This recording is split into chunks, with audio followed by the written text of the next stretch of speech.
মাহিয়ার বাবা এক সপ্তাহের মতো বাসায় ছিল না। অফিসিয়াল কাজে সে ঢাকার বাইরে ছিল। ওখান থেকে সে আমাদেরকে ফোনে বলেছিল যে তোমরা কখনো বাজারের লিচুগুলো খেও না, কারণ ওতে বিভিন্ন ধরনের বিষ দেওয়া থাকে, অর্থাৎ ধাপে ধাপে বিষ দেয়।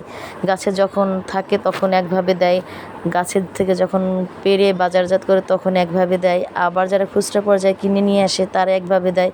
তো তোমরা ওগুলো খেও না, আমি তোমাদের জন্য ফ্রেশ গাছে থেকে পেড়ে তারপরে নিয়ে আসবো। তো সে কথা ভেবেই আমরা এখন পর্যন্ত লিচু খাইনি। তো দেখতেই পাচ্ছেন মাহিয়ার বাবা এই যে বাইরে থেকে এসে এতগুলো লিচু নিয়ে আসছে। এখানে প্রায় 400 লিচু। আমি আমার রিলেটিভসদের কিছু দিব, দেখে মনে হচ্ছে কম, কিন্তু আসলে এখানে 400 লিচু ছিল। তো মাহিয়া একবারে এতগুলো লিচু দেখে তো অবাক, কোনটা রেখে কোনটা খাবে ভেবে পাচ্ছিল না। তো বুঁদ হয়ে দাঁড়িয়েছিল। আর এদিকে আমি তো ভিডিও নিয়ে ব্যস্ত, ভিডিও করতেছি, আর মায়ের বাবা তো আমার সাথে চিল্লাপাল্লা করছে যে ভিডিও বন্ধ করে এগুলো ঠিকঠাকভাবে ডিস্ট্রিবিউশন করো। কিন্তু এত সুন্দর আর টসটসে লিচু দেখে তো আমার আর লোভ সহ্য হচ্ছিল না যে খাবো কখন আর আপনাদের দেখাবো বা কখন। মাহিয়ার বাবা চেষ্টা করে সবসময় আমাদেরকে ফ্রেশ আর পরিচ্ছন্ন খাবারটা গিফট করতে, কারণ একটা ফ্যামিলির মেম্বার যদি অসুস্থ হয়ে পড়ে সে ফ্যামিলির পুরুষের উপর থেকে কিন্তু বেশি চাপ যায়। সেজন্য সে আগে থেকেই একটা প্রিপারেশন নেওয়া থাকে যে তোমরা কখনো বাজে খাবার খেয়ে আমাকে বিপদে ফেলবা না। আপনারা ভেবে দেখেন যে আমরা যদি ওই মহিলার অসুস্থ হই, বাচ্চারা অসুস্থ হই, তখন হাজব্যান্ডের উপর থেকে কিন্তু সমস্ত চাপগুলো যায়।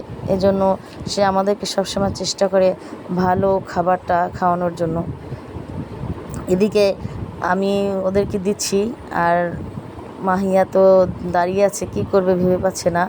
আলহামদুলিল্লাহ, এরকম মানুষ আসলে সবার কপালে আল্লাহ দেয় কিনা জানি না, তবে আলহামদুলিল্লাহ আমি এরকম একজন সচেতন মানুষকে পাশে পেয়ে আসলে আমি নিজেকে গর্বিত ফিল করছি।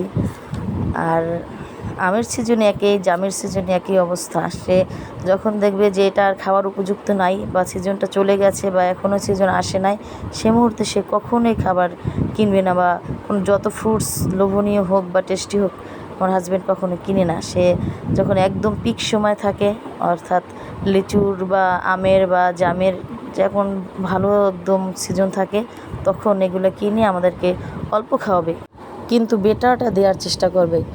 অনেকে আছে যে যত পারো খাও, বাজার থেকে আনো, এখান থেকে আনো, সেখান থেকে আনো, এটা মাহিয়ার বাবা কখনোই করবে না।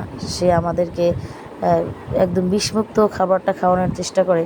এই যে এখানে যে লিচুগুলো যে আছে এগুলোই, এরপর খুব একটা কিনবো না, আর এত খাবার প্রয়োজনীয় নাই। লিচু যেহেতু অ্যাসিডিটি তৈরি করে, সাবধানতার সাথে খাওয়া ভালো।